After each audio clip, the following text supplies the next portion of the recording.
Good evening, everybody. Hey, Rach, can you move that one slide over, please? Hi, everybody. My name's Adam Schellenbarger. I'm the preacher here at Joppatown Christian Church, which means that somehow I get to introduce everybody, or at least start the meeting. I'm glad that you're all here tonight. We are live streaming this meeting. We had a snafu with the link, so the link is going to be for future reference at tinyurl.com/GR Amtrak 26. GR for Gunpowder River. Bush River matters too. It was just the first thing that we typed in when we were trying to hurry up. I have the pleasure of just opening this meeting, but you're going to hear from much more qualified people than I am. Thank you all for coming out. This is an important issue for our entire community, both Joppatown and Edgewood at large. We would like to see the bridge raised as much as possible, as the bridge to be working as quickly as possible, safe for everybody in the community, care about environmental impacts, and we'll hear about all of that tonight, I'm sure. With that in mind, I'm going to introduce Denise Miller. She's going to be our first speaker tonight.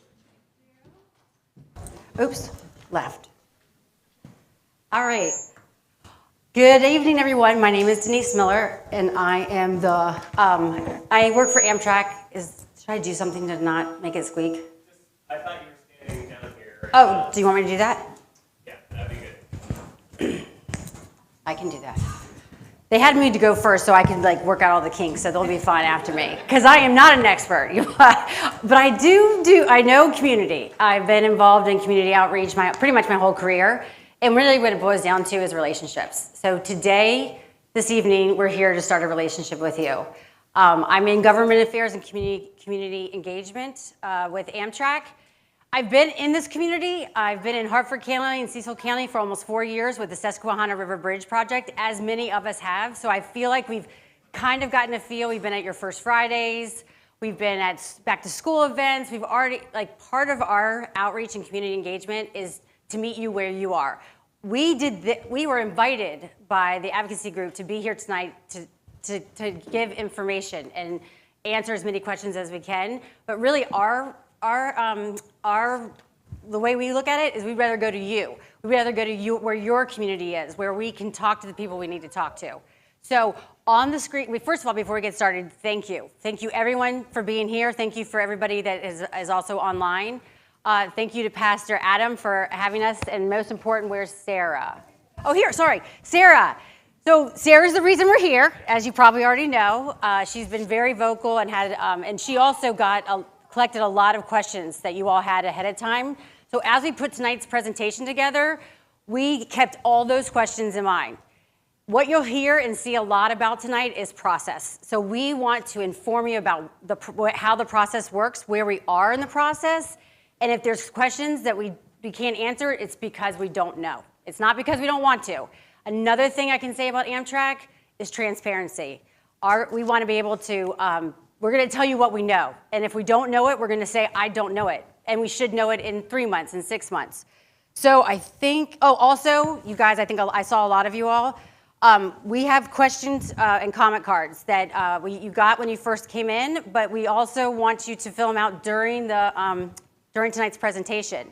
what we plan on doing is while the presentation's going on is we're going to look at these, and if there's questions we can answer, we're going to answer them at the end. And if there's time, we'll have open Q&A. I've already messed up. Okay. Agenda, okay, my agenda, all right, next. So Amtrak, we are all about safety and security. When it comes to Amtrak, safety honestly is priority number one on our trains, at our stations, and even at public meetings. So first and foremost, I got to read because I don't know. I think it's 725. We are located at, I think it's 725. Yes, 725 Trimble Road, Joppatown, Maryland. That's our physical location.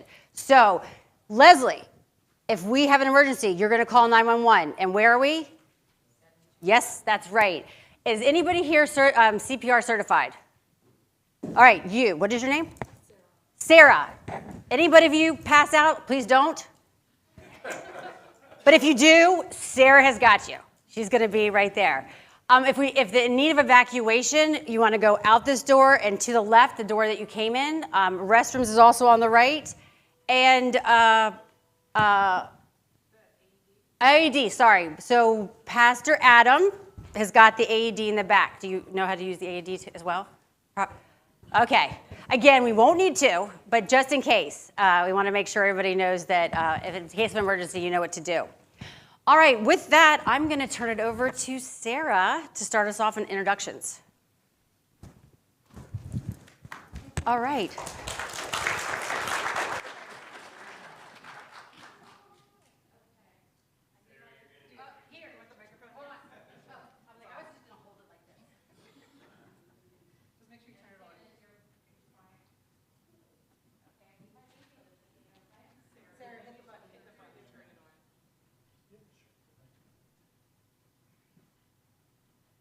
Can you hear me?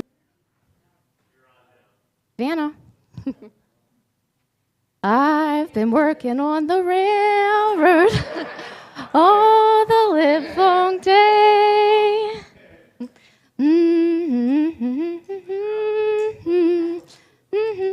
I know. Oh, Mr. Sun, Sun, Mr. Golden Sun, shine your light on me.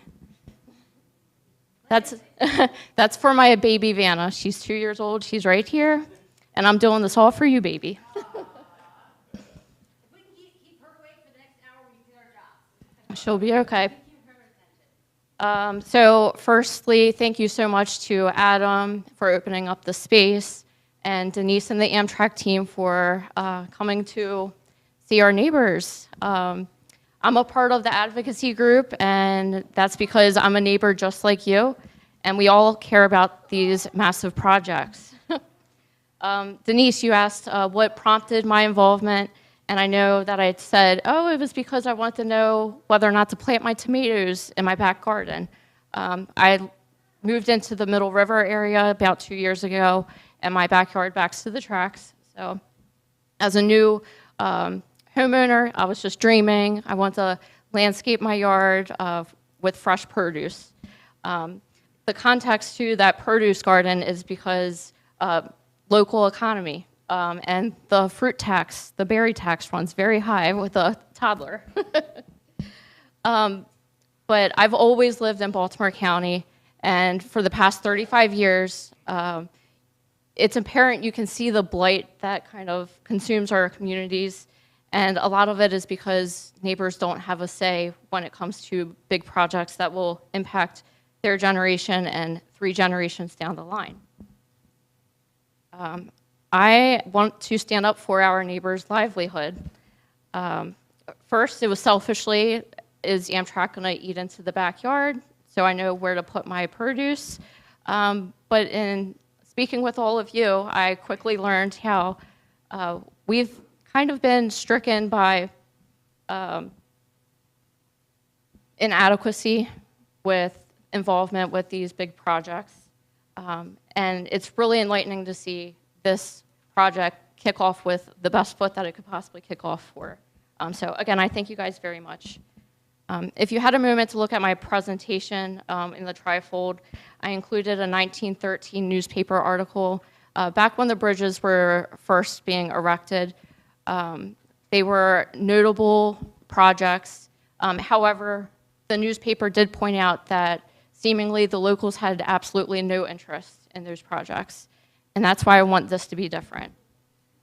We're all here today because we want to hear the news directly from our source and to present any woes, any issues, any concerns that you could foresee now and in the future. We also are aware that this is a multi-component project. You know, we have some competing ideas or competing goals. So we want to find the most practical solution, right? Personally, I want to know land acquisition. What is that going to look like from land adjacent track owners such as myself? Also, the Bush and Gunpowder River has experienced terrible silting from property development, and establishing a fixed bridge with the current clearances proposed essentially signs our death wish. Not to be hyperbolic, but I just want to point out the Gunpowder and the Bush Rivers dredging has been not as adequate, and it's because we've met restrictions because of the current clearance. That determines a lot of boat owners' vessels purchase, as well as the dredging equipment that can be used. So yeah, we'll get into all of the details that the projects will entail, but we just hope that this project, and I know it will because it's starting with us today, we are going to be active participants, at least in sharing our knowledge because we live on those waterways. So I just want to thank you all very much. I'll turn it back over to Amtrak.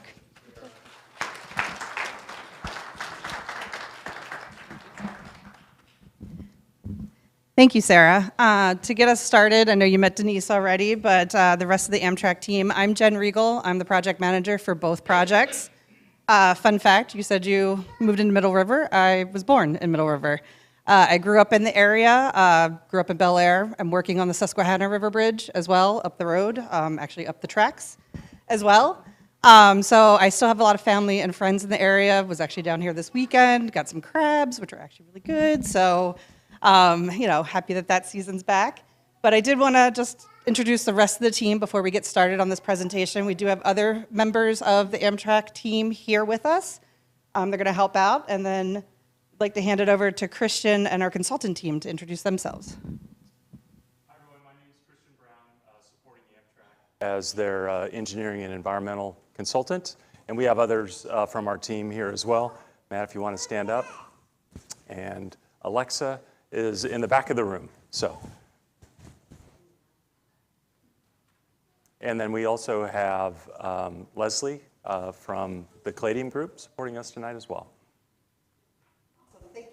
And as we said, we really appreciate you guys taking the time to come and hear us out about these projects and for us to get some feedback from you guys. So thank you.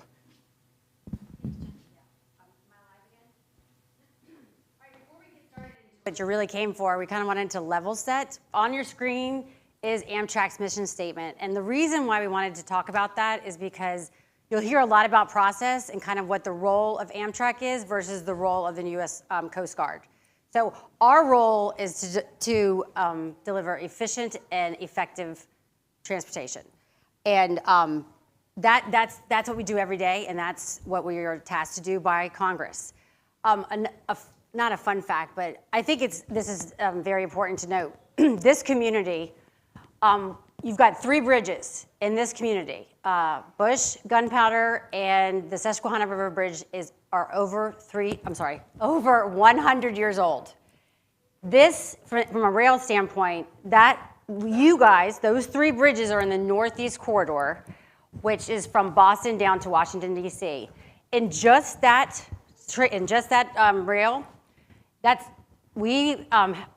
entails 20% of the U.S. GDP. If anything was to happen, a major disruption, and this is the importance of why these bridges have to be replaced, and they're safe, We spend a lot of time and money making sure and doing maintenance all the time, but it's time to be replaced. If a major disruption was to happen, it would be equivalent to about $170 million a day for the U.S. economy, not just you all. So I think we say that to put it in perspective, that this is affecting you. It's affecting your everyday and what you do every day in this community. But you live in such an important place for the U.S. economy. So we just want to put that into perspective. And before I turn it over, here's the goals of the meeting. What we hope to accomplish. We've heard you, Sarah. We've talked to Sarah. We've read the questions. We've gotten emails. We understand and we hear your frustration. And I don't know if I'm supposed to say that, but I'm going to acknowledge it because you are frustrated.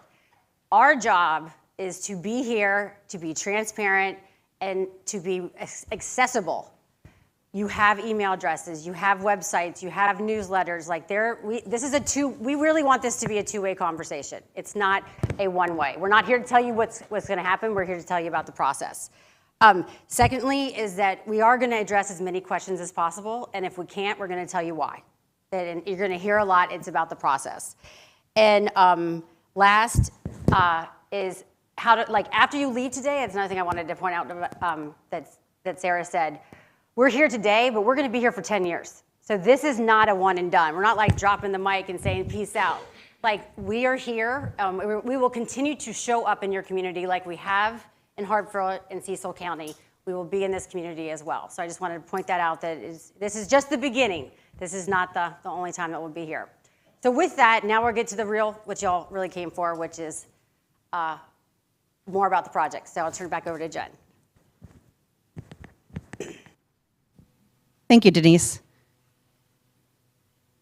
So now we're going to talk a little bit more about the background of the projects, give you a little bit more flavor about the bridges. I know Denise hit on some of those as well, but as you see on the screen behind me, we're showing both the Bush and the Gunpowder River. I know it's probably hard to see, especially if you're in the back, but we are showing that they're only 5 miles apart. They're separated by land that is only 5 miles apart.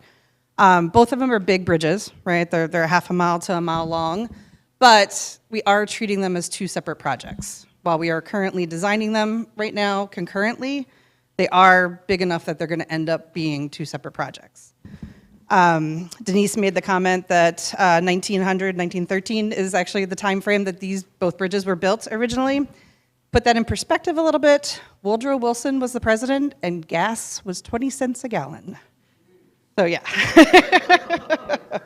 so a little ways away. But getting into a little bit more of the purpose of these projects, of both Bush and Gunpowder, they have a lot of the same needs and the same purpose. We definitely want to address constructing a modern and a safe crossing for both bridges, right? Again, they're over 100 years old. We want to put something back that actually will last the test of time. We want to increase reliability for not only our customers at Amtrak, but also for all the waterway users, right? I think we've heard some comments before this meeting and during this meeting so far that there's a lot of waiting time on the water to be able to get under bridges, to get around bridges, the width, the height, we'll get into that for sure. But then these bridges also support MARC, which is your local regional rail, and freight, right? There's a lot of freight trains that run over these bridges that run between Baltimore, the Port of Baltimore, and further north. So we want to make sure we continue to support all of that train traffic. And then, as I mentioned, we want to meet those reasonable needs of navigation. Sure. Sorry.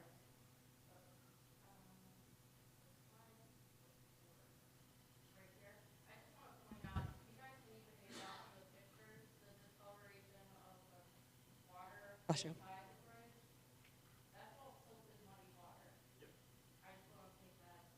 That is a good point, and we'll definitely note that. Also, not sure when that picture was taken, but obviously, as time progresses, right? Okay. No, that is good. We'll definitely note that, and bring that up with those that we converse with, the Coast Guard and such. No, thank you. Okay, so getting into, again, the separate projects, right? So let's talk about Bush first. It's the more northern project. This one is the shorter of the two bridges by only being a half a mile long, which isn't very short. But the current bridge has a movable span, as you guys are aware. It does get opened a lot during the summer months. Our goal in the proposed project is to actually remove that movable span, right? So then again, we're reducing the delay to traffic both on the waterway and on the railroad. Some other goals that we have are listed above as well, but like I said, that's the main one. One thing I also want to point out, I see a lot of you have the fact sheets in your hand, right, that we created for both projects. Both projects are currently being designed to be two separate bridges supporting two separate tracks, which means a total of 4. You'll learn a little bit later that we're in the early stages of design. So we were going to design for that. There's a lot could happen between now and when construction happens that may not be what actually gets constructed, but we'll get into that as we go through the life of the project.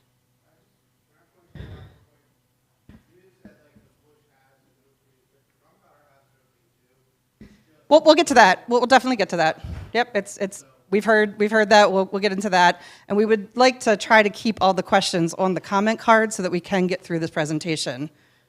So, and again, I think Denise indicated this, right? We'll take those comment cards. If we can't answer, we don't have enough time to answer any of those comments, questions, we still want to hear those. We will post the responses on our website. So that way you guys do see that we've heard it and that we are taking it into account. Okay, so Gunpowder River, again, the southern of the two bridges, as the gentleman in the back just said, it does have a movable span, right? It was originally designed and constructed to be movable. It is shown on the left-hand side of that slide, but based on the documentation that we have found, it was decommissioned. The movable span was decommissioned back around 1936. So about 13 years after 23 years after it was open. It's been about 90 years since it has opened. We still haven't found definitive documentation of why it was decommissioned. We've heard a couple different things, that it was damaged during a storm or a hurricane and wasn't able to be repaired, or that the Department of War actually requested it to be closed. So the other part of that is that I think there was a question that came in about whether we had any logs about the type of vessels that actually went under that bridge when it was movable. The federal regulations that are in place to have bridge owners maintain those logs was actually established after the span was actually decommissioned. So unfortunately, we don't have any logs that convey any of that information. So how do we go from this idea of bridge replacements for these bridges to actually getting them out into the river, constructing them, and using them? This is the process that we follow, the project delivery process, basically. There are 4 major phases. The first one is the planning phase, which we have completed. The second one, which we're currently in and just started 3 months ago, is the preliminary engineering and NEPA phase. And then we get into final design and the permitting, and then finally construction.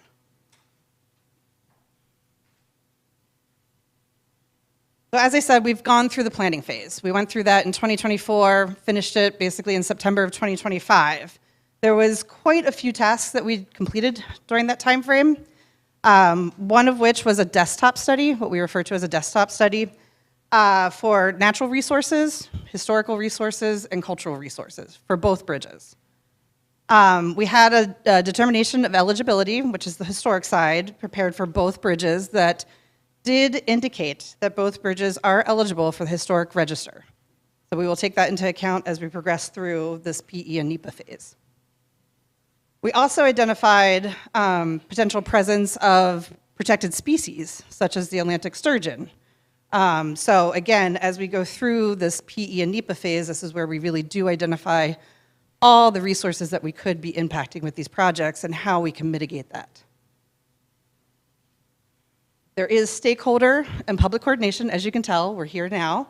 But we also did some in the planning phase as well, and that was the waterway user surveys that are shown as the last bullet, and Christian will definitely get into more detail on that later in the slideshow.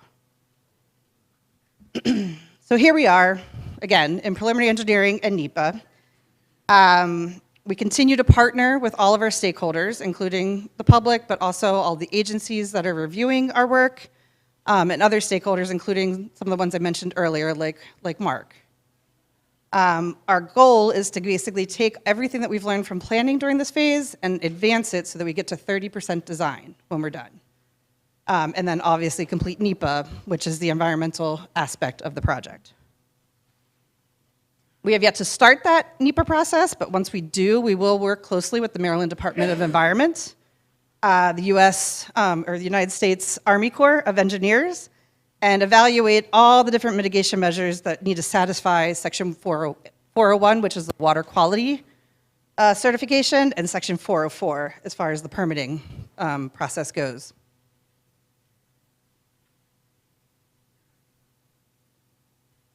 So now that I've told you where we are and where we've been, right, we still have to get through the next 2 phases. There's a couple of things that those next 2 phases are contingent on, besides getting through what we've got so far.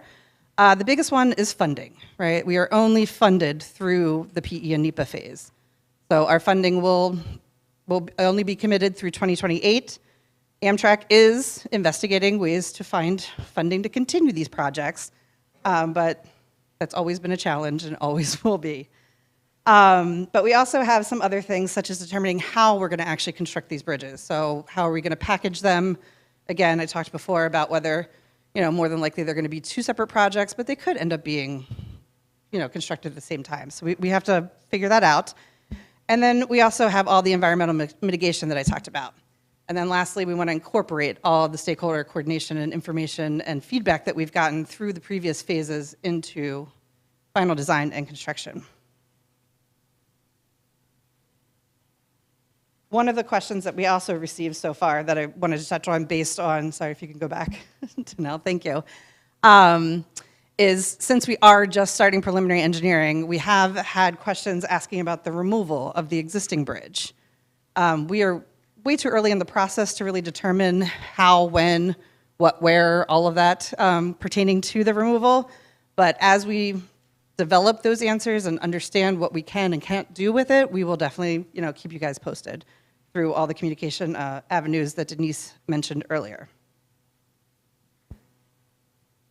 So with any project, we have challenges and constraints, right? This is construction. It's just comes with the industry here. We've got to work with existing site conditions. We've got to, mitigate the impacts to the resources that we're actually touching or, impacting in that. And then obviously there's the disruption that happens to all the communities, during construction. But at the same time, we also have opportunities.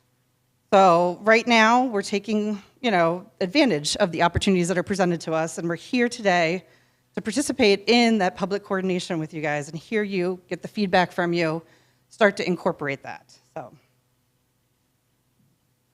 along with the public feedback that we get from you, we have coordination with our agencies, which are basically organizations that have approval and reviewing authority of our projects. So for instance, our funding partners and project sponsors, which are obviously us, Amtrak, but also the Federal Railroad Administration, FRA, and then the Maryland Department of Transportation, MDOT.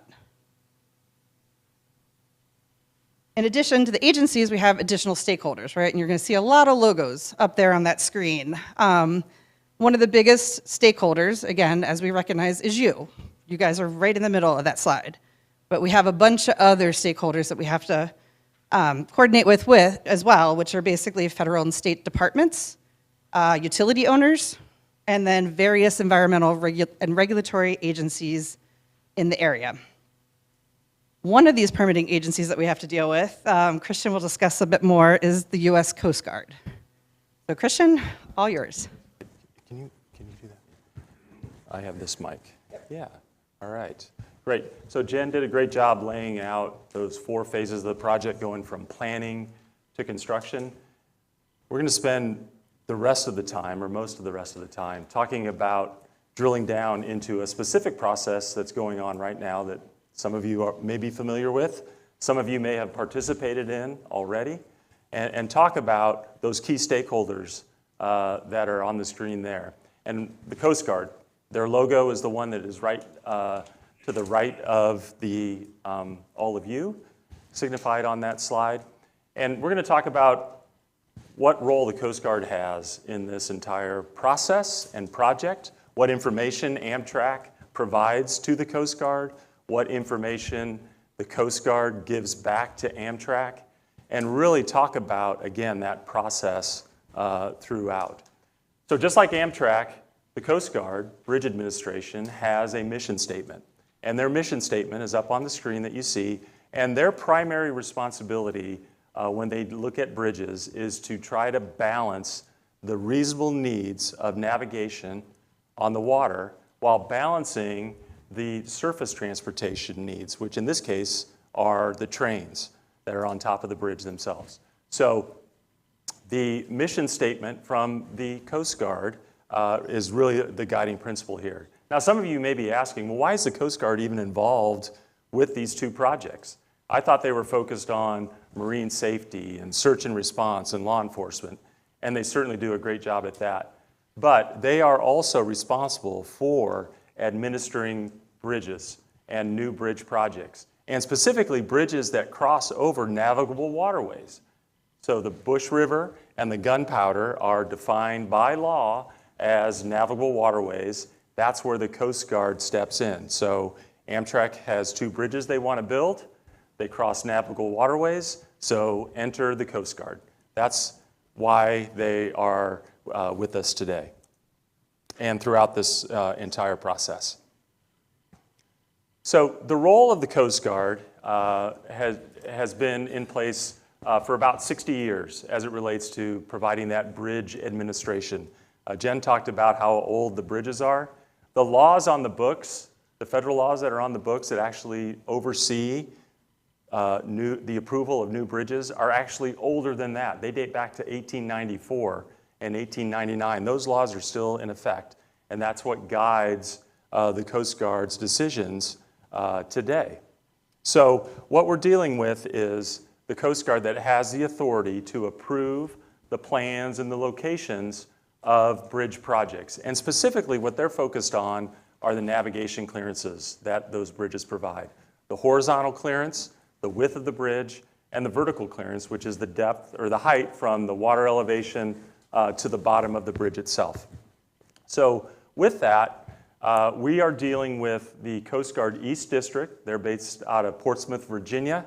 The Coast Guard has districts across the U.S. They focus locally, right? So you can see on the East Coast where there's more bridges, a lot of waterways, they have that ability to coordinate with the public, with waterway users to really understand what the needs of navigation are. So they also regulate drawbridges, like at Bush River Bridge. So the fact that the bridge has certain operating times and allowances for that, that's all stipulated through input from the Coast Guard. And they also deal with administering bridges that they deem as obstructions to navigation. That's a whole other topic that we could spend a couple hours talking about. Throughout the rest of the night, you're going to hear me repeat several terms. Reasonable needs of navigation, navigation impact report, preliminary needs of navigation. We're going to get into all of those terms as we talk about that Coast Guard role and their process and how we move this project forward. So the Coast Guard themselves have actions and authority that they have the oversight on through federal law in working with the Amtrak team to establish the layout and the configuration of both of these bridges. And from that four-phase process that we saw earlier, we're going to focus on the phase that we're in right now, the preliminary engineering phase and the NEPA phase. And there's two actions, really, that the Coast Guard issues throughout the course of the project. They're involved throughout, from planning all the way through construction. But there are two actions that they have is to issue Amtrak what's called a preliminary navigation clearance determination, or PNCD for short.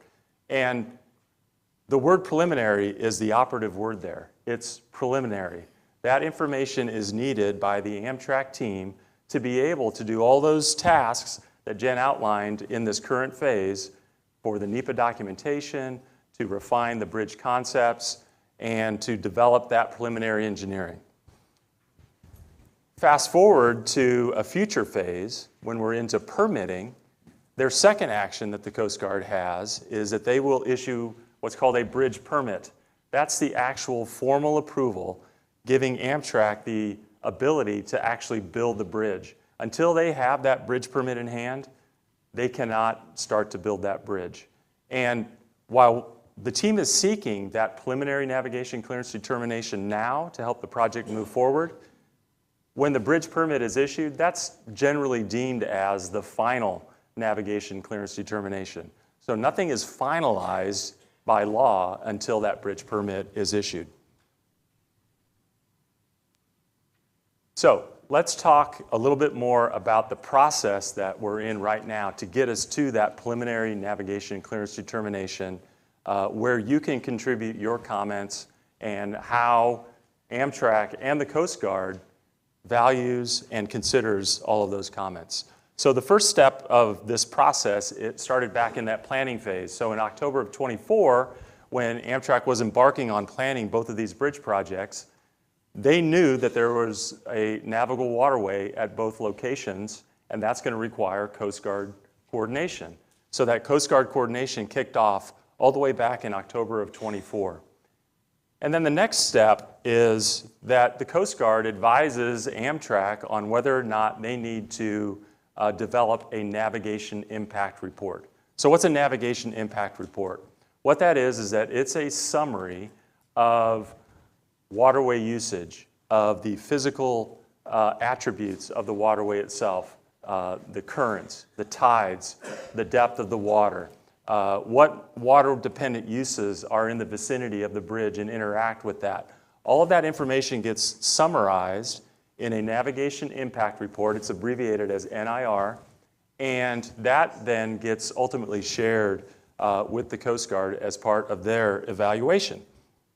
Now, the interesting thing is with the determination of whether or not you have to do a navigation impact report, because of the federal funding that Jen alluded to, there's actually a memorandum of understanding between the Coast Guard and the US DOT, which in this case is the FRA, that any bridge project is going to have a navigation impact report done. So we knew going in that there was going to be a navigation impact report.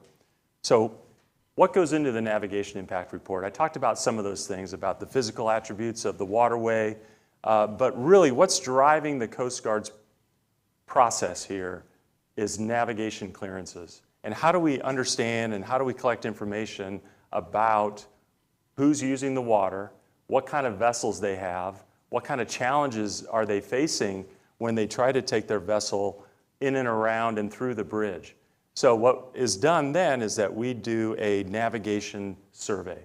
So back in the fall of '24 and into the spring of '25, Amtrak distributed a series of waterway survey questionnaires covering both Bush and Gunpowder River bridge projects. And with those surveys, on the left-hand side of the screen is just a snippet of the two-page survey that was distributed that asks a series of questions, again, like what's the waterway usage like?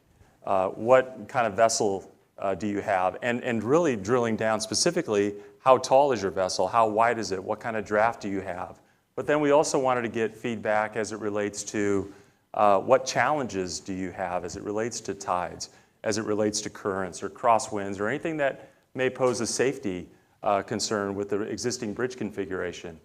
We also had an opportunity to provide additional feedback. So these are kind of a series of questions that are asked, and they're really outlined in the Coast Guard's Bridge Permit Application Guide, which I actually had on an earlier slide. We won't go back to it, but that's a publicly available document, and that's the Coast Guard's playbook on conducting a waterway survey to collect that data. So I'm hopeful that some of you in the room received that survey, because there were quite a few of those that were distributed, close to 1,400 at Gunpowder and close to 500 at Bush River Bridge. And you can see on the slide, if we can go back real quick to the results there. So we knew when we got those surveys back, don't pay any attention to that percentage of the respondents based on the number that we sent out and what we got back. Those numbers, in our mind, knew that this was an interested community that wanted to understand what's going to happen to those bridges. We've done a lot of these navigation surveys. We're lucky if we get 12 or 20 respondents back to these surveys, in all seriousness. When we got 200 back, we knew that this was an important topic to all of you. So next up, what we do is that we take all that data and we develop that navigation impact report. So again, that's the summary of all of your responses to the surveys, all of our additional efforts that we did to capture the physical characteristics of the waterway, to understand what businesses were out there, what's the overall water-dependent use. And that navigation impact report that was finalized then in September of 25 has a few things that we want to point out. First off, there was a navigation impact report that was developed for Bush River and one that was prepared for Gunpowder River. And again, I talked about the number of surveys that were distributed and the volume of responses that we got back, which was very helpful. But we also had other tools in our toolkit that helped us develop that navigation impact report so that we could then share that with the Coast Guard so that they had an accurate picture, present day, of the activity that's out there and how that can inform future decisions. So we looked at the National Oceanographic and Atmospheric Administration, or NOAA, navigation charts that has all the channel depths and other navigation interests and constraints along the waterways. Denise did follow-up with local marinas, did one-on-ones with those groups so that we could capture that information and have that comprehensive report to provide to the Coast Guard. Okay, so what were the conclusions? You might be interested to understand what the conclusions are. And what we summarized in the Navigation Impact Report as it relates to that snapshot in time of what was received back to the team in terms of the feedback was for Gunpowder River Bridge, the clearance at 15 feet and the horizontal clearance at 35 feet. And then at Bush River Bridge, the clearance of 30 feet and the horizontal clearance at 35 feet. Now, we know that some or many of you are questioning, well, why is Gunpowder set at 15 feet? That's the 15 feet that you saw in the Coast Guard's public notice that was issued. So why is it only 15? Again, this is very preliminary. It was based on that snapshot in time through that navigation impact report development that provided that 3 feet of increase in vertical clearance over what's listed on those NOAA charts. Similarly, at Bush River Bridge, because it does have the movable span and the data that we got back, the 30 feet was set to accommodate the reasonable needs of navigation at Bush River Bridge. Now, in both of the navigation impact reports, there's a key statement. And that key statement is that it's recognized that continued coordination with the Coast Guard and the waterway using community is going to be necessary as the project moves forward. So that's an important point to remember. That's in the report. You probably haven't seen that report, but there's an acknowledgement that this ongoing coordination and communication is critical as we move the project forward.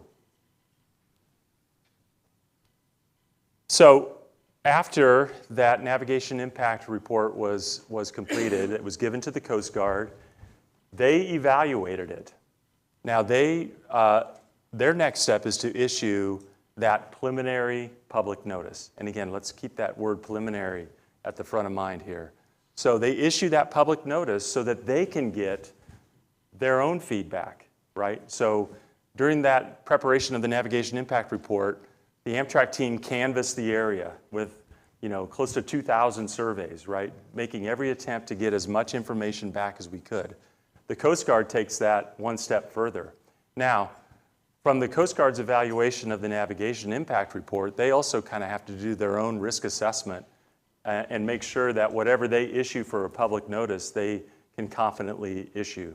So at the time that the public notice was issued, the clearances that you saw for both Gunpowder and Bush came right out of that navigation impact report, and they wanted your feedback, and we got it. And so we understand what the comments are, and working with the Coast Guard to be able to address the comments that have been generated. So on this next step is really the key outcome from our Coast Guard interaction during this current phase, obtaining that preliminary navigation clearance determination. That determination from the Coast Guard allows Amtrak's team to move forward with that environmental work, the refinement of bridge concepts, and then ultimately deliver that preliminary engineering so that they can go and seek funding to move the project forward. So how does the Coast Guard establish that preliminary navigation clearance determination? Their sole focus, again, is to evaluate each bridge specific on its merits. They go through a process of, again, reviewing the navigation impact report.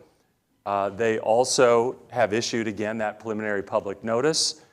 They also take on other data that they have through the Coast Guard operations that we don't have access to get more information on what really is the navigation clearance that's needed at both locations. And then they will ultimately issue that PNCD. So again, we're focused on trying to get that PNCD during this current phase of the project. And from the Coast Guard's perspective, going back to their mission, their sole focus is to balance the reasonable needs of navigation, both presently and what could be reasonably foreseen in the future as prospective navigation, and what the needs are for the surface transportation, and look for ways to minimize impacts to waterway use. That's their sole focus. So they're now in receipt of all your comments, and they're doing their navigation evaluation at this time to come up ultimately with what that preliminary navigation clearance determination looks like. Now, armed with that preliminary navigation clearance determination, Amtrak's team will have the ability, like I said, to move the project forward in earnest as it relates to that environmental review work and refinement of design concepts and development of preliminary engineering.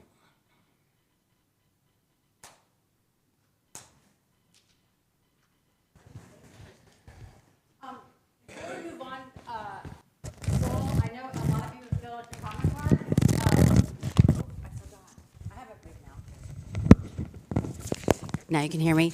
So if you have a comment card filled out, if you could raise your hand, we can collect those so we can look over some of those questions and try to answer. It looks like we're going to have time to answer some questions. So if you have one of these comment cards filled out, raise your hand, and one of our team members will collect them. All right, so summary. Well, first of all, I actually kind of like to do a temperature check. I wasn't able to see your faces. That was a lot of information. On a scale from 1 to 10, how do we feel? What? Horrible? 1? Why would you say that? Who said that?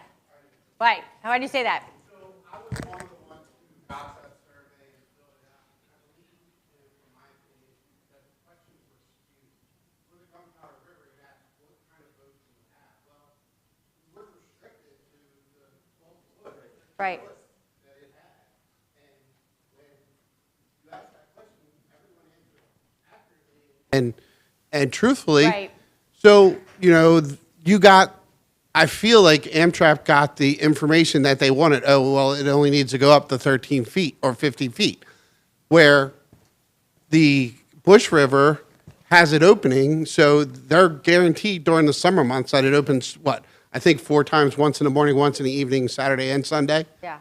So they have bigger boats. So that's what I feel. Okay. I just feel like, if the question was, hey, if you were unrestricted, what type of boat would you have? Right. That would be the answer. No, that's fair. That's a fair comment. Does anybody have something to say about that? I'm not sure how the survey came up. I'm not sure who determines the questions.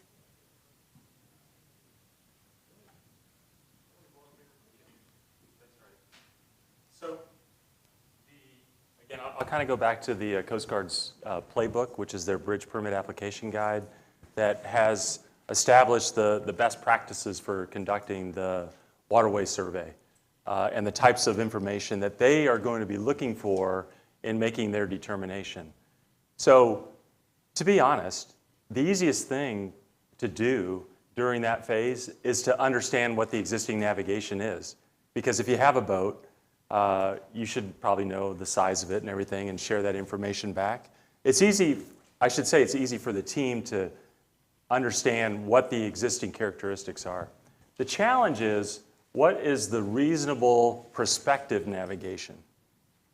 So that's the real challenge, and that's the part that the Coast Guard, through their navigation evaluation, is doing. The navigation impact report doesn't get into the specifics about future navigation needs because they're essentially unknown. It's difficult to document. So that's the Coast Guard's role right now. And they've acknowledged that maybe there's some unmet waterway capability there because of the reasons that you talked about, right? But that's part of their evaluation that they're going through right now.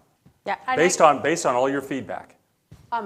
Before you say something, so like I could tell by the room, that's not what I did. I think the project team's ready to kill me right now. But I back to transparency. Like, I don't want anybody to walk out of here saying that they wasted their time. Like, that's what that's me. So that fair question, I could tell by the response in the room that a lot of people feel that so way, but back to there's also rules, regulations, there's policies that we have to follow, and I want to point something out. I'm kind of new to all this as well, as far as how project works, especially government-funded projects. When a government funds a project, guess who pays for that? That's right. So as you saw on the screen, this project is only funded for a couple more years. So we have to get the funding. And guess what? It's more expensive the higher you go up. And I'm not saying it can't be done. I'm just saying that as we all learn about the process, it's just another important factor, because without money, it doesn't get built. So wait, before we go, Sarah, are you good?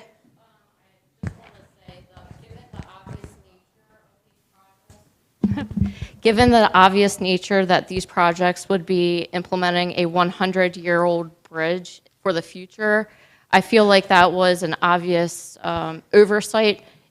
If there's any way we could suggest for future polling to be a little bit better, that way they're polling the public on a future project instead of what the current bridge is. Again, fair comment.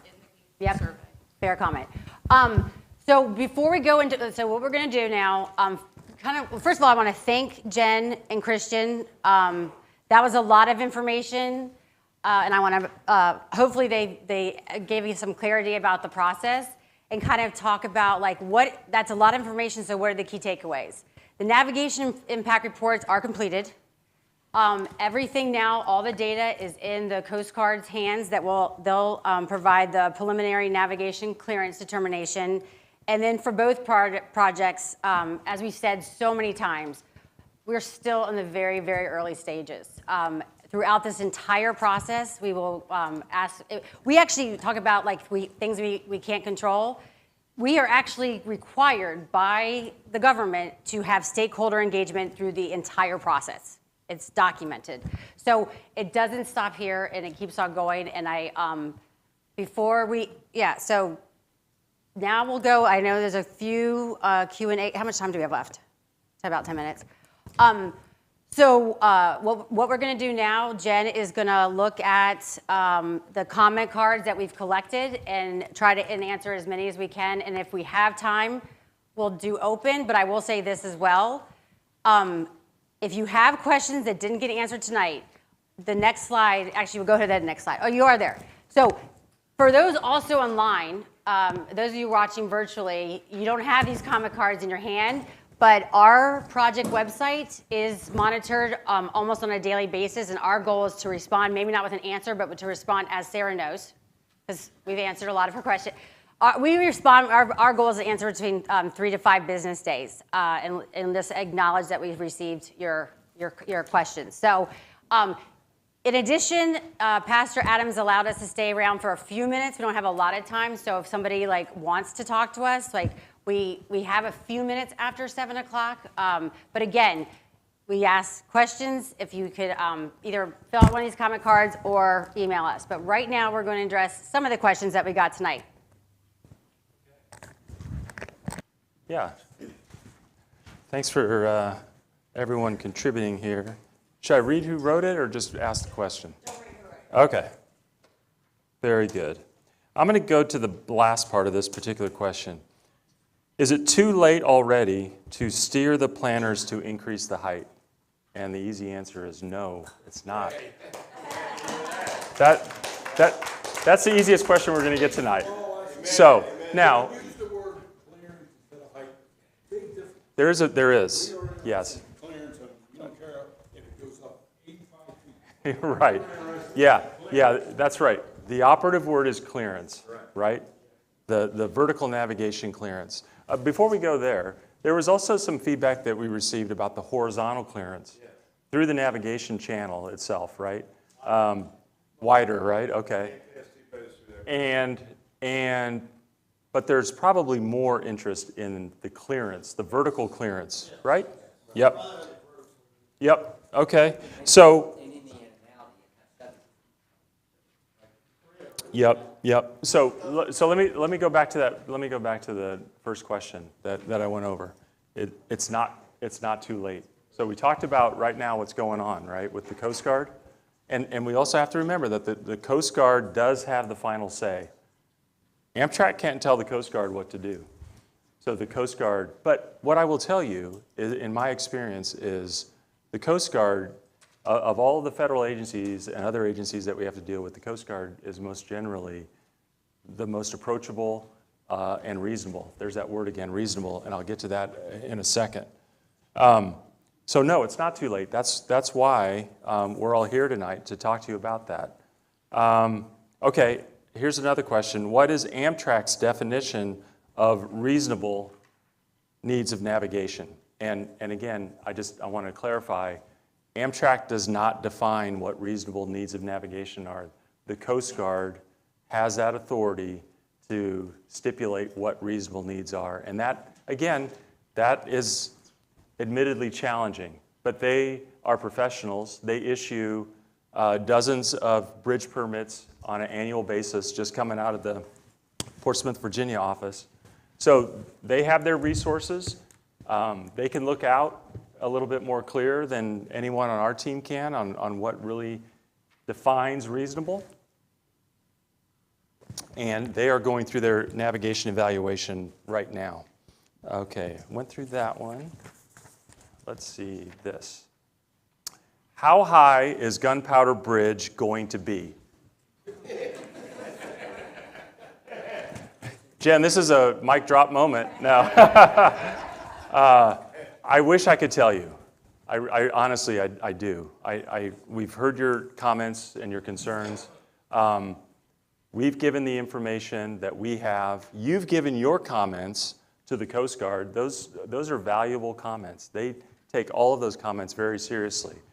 They are ultimately going to issue that preliminary navigation clearance determination.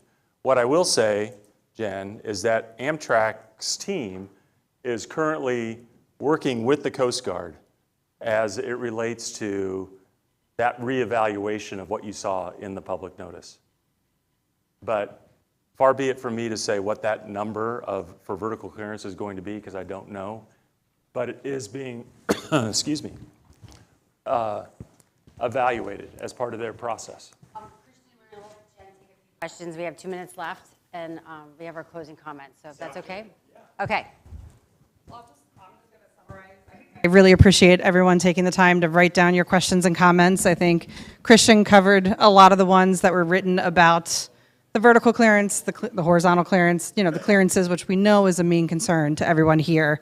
I'm going to summarize these. There's a bunch of questions in here that really have to do with what's happening in the future, right? So when we get to construction, how are the trains going to travel? You ride MARC, we understand that. We are quite a ways away from that, and obviously you guys will be part of that process, be part of that communication, and we will do the same for you, right? And we will obviously coordinate with MARC and MTA for that.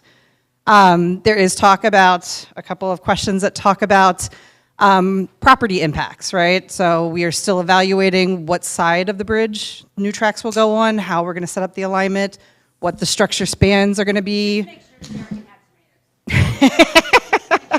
Right. So, there's going to be potential impacts, right? There's no way that we're going to get through this without having some sort of impacts, even if it's temporary, right? It's construction. We're going to need access to getting to places to be able to build the tracks, build the bridges. Again, we're ways away from that. That really happens in the final design phase, if you remember the 4 phases. So keep that in mind. Definitely keep asking us about it. We will keep giving you guys information as we develop it. So. Question. Christian, okay, so we just got a question about how do you contact the U.S. Coast Guard? What? Contact the U.S. Coast Guard. That's fine. But we definitely want to make sure you guys are able to do that if there is a way to contact them. Sarah has their email. There you go. So any of these other questions that we did not get to, any of the comments, again, we really appreciate it. We will answer those. I think we're going to post something on the website. So again, if you use the QR codes up there, you'll be able to see the responses. Some of it, again, we won't get to until final design, but we'll let you know that that's when you would expect to see that information. So, if anybody's been to the Susquehanna River Bridge project, we have a commonly asked question fact sheet. So we are going to work on, based on feedback and questions we've received, we're going to take that and we're going to put together an FAQ. Before. 60 feet in the air. We ain't worried about that. Okay. You want me to move, Pastor? Before we wrap up, I want to acknowledge Allison. Where's Allison? Hi, Allison. Go ahead and stand up. So Allison is representing Councilman David Mark's office with Baltimore County today, and that's why we know. Yeah, he cares. He couldn't be here, but Allison is here on his behalf.